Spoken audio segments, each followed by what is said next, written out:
ఈ పేషెంట్‌ని చూస్తే నాకే బాధ అనిపించింది. ఏంటంటే డైలీ కూల్ డ్రింక్స్ తీసుకోవడం, బేకరీ ఫుడ్స్, ఈ మైదా ఐటెమ్స్ ఎక్కువగా తీసుకోవడం, స్వీట్స్ ఎక్కువగా తీసుకోవడం. ఏంటంటే అవగాహన లేదు.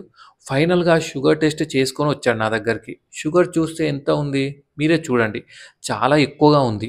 బట్ ప్రాబ్లమ్ అది కాదు. ఒక్కసారి ఏజ్ కూడా చూడండి. 26 ఇయర్స్ మాత్రమే. ఇంత తక్కువ ఏజ్‌లో షుగర్ అనేది అటాక్ అయింది.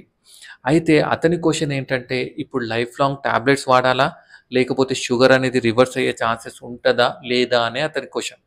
అయితే గైడ్‌లైన్స్ ప్రకారం ఒకవేళ ఈ పేషెంట్ ఏంటంటే వెయిట్ 10-15 కేజీస్ తగ్గినట్టయితే షుగర్ రివర్స్ అయ్యే ఛాన్సెస్ చాలా ఎక్కువగా ఉంటాయి. నార్మల్‌గా ఏందంటే ఒక 10-15 ఇయర్స్ దాటి ఉంటే షుగర్ రివర్స్ అయ్యే ఛాన్సెస్ చాలా తక్కువగా ఉంటాయి.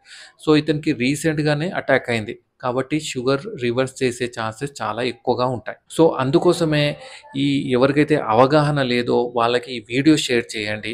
అండ్ డైట్‌లో అన్‌హెల్తీ ఫుడ్స్ కాకుండా హెల్తీ ఫుడ్స్ అండ్ ఎక్సర్సైజ్ అనేది మ్యాండేటరీ చేసుకోండి. Thank you.